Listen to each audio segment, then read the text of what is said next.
You guys have been relentlessly demanding this for a very long time. After much searching, I was able to locate 3 stories that are set during school lockdowns. It was Friday, the 7th period, which meant that the week was almost over, and that spring break would soon arrive, but otherwise it was just another dull day in calculus. Everyone was therefore becoming restless in their chairs. Our teacher chose to start playing games with us on sparkle.com in the middle of class because, as I could see, we didn't have an exam that day as many of my friends did with their other teachers. That's how relaxed he was as a teacher. I can still clearly recall the precise moment it occurred, as we were doing a Sparkle brand logo quiz. I can still clearly recall my friend's exact response to a question, Adidas. Through the loudspeaker came the dean's voice. As he instructed all of the teachers to go into lockdown and that this was not a drill, he sounded agitated and scared. Even our normally relaxed teacher was alarmed as he hurried to switch off the lights and led us to the rear corner of the room, giving me the chills and goosebumps on my arms. After 2 minutes or so of sitting in silence, the typical buzzing that emanated from a panel at the rear of the room stopped, suggesting that the school had turned off the electricity. We all glanced at one another, understanding that this had to be serious. After waiting for a few more minutes, we heard a man coming down the hallway yelling loudly. As the yelling approached the classroom, 2 of the girls in the class really broke down in tears, which further increased our level of fear. The lunatic-sounding man started banging on the lockers while screaming, "I'll kill all of you." It was at that moment that I started to fear for my life. My teacher shushed us as we all looked at each other to see our peers' reactions. The banging then moved from the lockers to our classroom door, and that's when one of the crying girls screamed, "No." The banging on the door only grew worse as the man started screaming, "Open up." 2 of the girls in the class were crying out loud now. It felt like an eternity that man was pounding at the door, but eventually he finally continued down the hallway screaming like a mentally insane person until we could not hear him anymore. I'd say 10 minutes later, though it felt like half an hour given the situation, the dean came back on the loudspeaker explaining the situation, which was surprising for him to do. He explained that some apparently mentally unstable person entered the building and assaulted the woman sitting at the front desk, causing her to leave the building screaming. Staff wasn't sure if the man was armed or not. Now this was before the school had cameras or could afford proper security, so the school was wide open to something like this happening. The staff had done a sweep of all the hallways and classrooms and couldn't find him, so the dean instructed the teachers to resume teaching but to keep all the doors locked and not let any students leave for any reason. The most disturbing part, however, is that one of the janitors working the night shift found the man sleeping in one of the storage closets near the back end of the school. According to rumors that were spread by my peers, sticking out of his pocket was a .44 Magnum. The janitor must have done something stupid to wake him up, for example, leaving the closet door open, because by the time a police officer could arrive on the scene, the man was gone. My entire class, as far as I know, to this day has no idea if this man was ever found. But I like to think that right now, he's being given the proper help that he needs. My school has 2 lunch periods.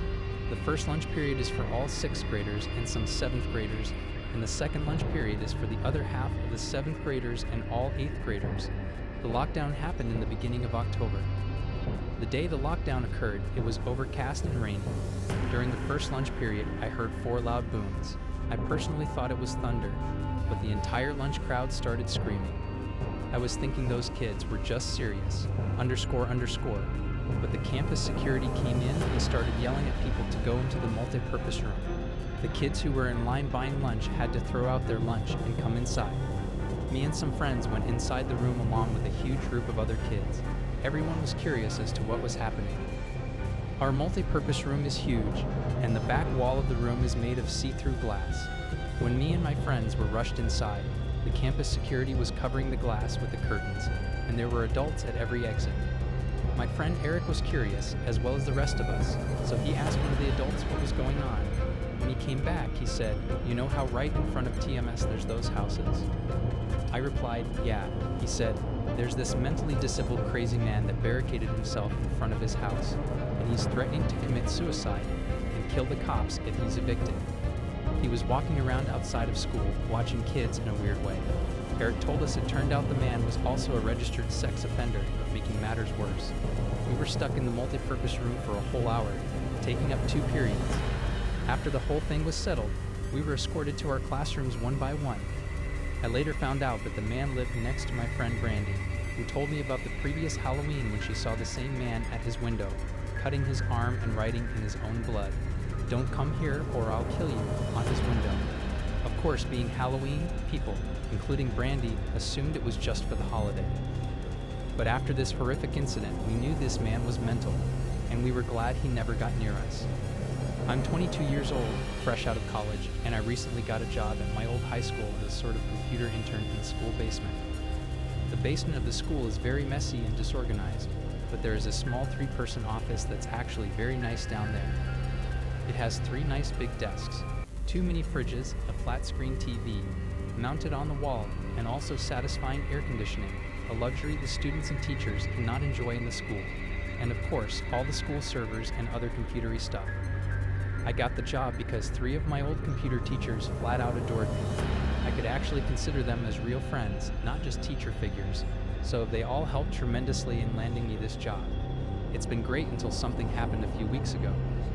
My 2 coworkers, Dave and Gary, weren't in the office at the time. They were upstairs working on papers or whatever. I was eating my sandwich during my lunch break when I got a phone call from one of the women in the front office telling me the school was on lockdown and that somebody possibly armed had entered the school. There wasn't much that I could do other than turn off the lights because, surprisingly, as nice as this little office was, it didn't have an actual door, just a big opening. And the door to the whole basement didn't even have a working lock. For my own safety, I did turn off all the lights in the office and my computer screen. I kept my phone on the desk, texting bulk messages to Gary and Dave, but they wouldn't respond. I sat there in the dark, playing games on my phone for like 20 minutes, waiting for the call from up front to tell me to resume working. I had no idea what was happening. I couldn't hear what was going on upstairs from down here, but I was not allowed to make any calls until I was informed that the lockdown was over. Then the noisy basement door opened, and the creaking echoed across the basement and into my office. I sat up from my seat, wondering if I should call out to Gary or Dave. I was eager to get some information from them. Someone then came running down the stairs, and their footsteps were approaching my office. I pushed away my chair and crawled under my desk. Somebody entered the office but did not turn on the lights. There was just silence. I can't even describe the fear I was experiencing. I felt like if I made one sudden noise, I'd be a dead man. Suddenly, my phone dinged as I got a text message.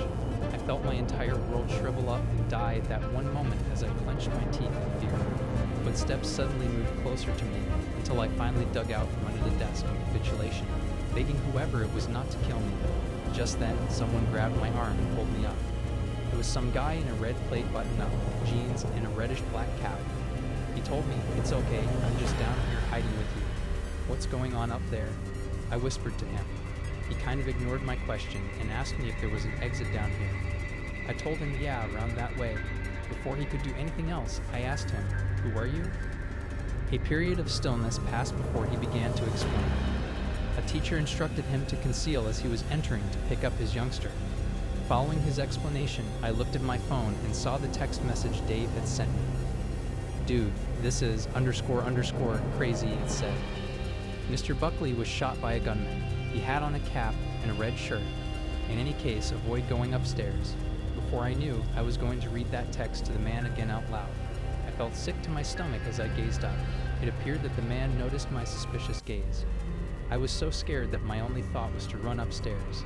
I heard the bullet bounce off something metal in the shadows as a gunshot reverberated around the basement. Thank God, though, I managed to go upstairs before the bullet hit me. The man was contacted as soon as he opened the door by the police, who were fortunately ready at all exits, including the basement escape. There is more good news. Mr. Buckley, our teacher, was unharmed by the gunfire. Later on, it was discovered that the man and Mr. Buckley had a disagreement, but it was never disclosed why. We only know that there was nothing Mr. Buckley could have done that would have prompted such a response. And I am aware that I will always remember the sound of that gunshot,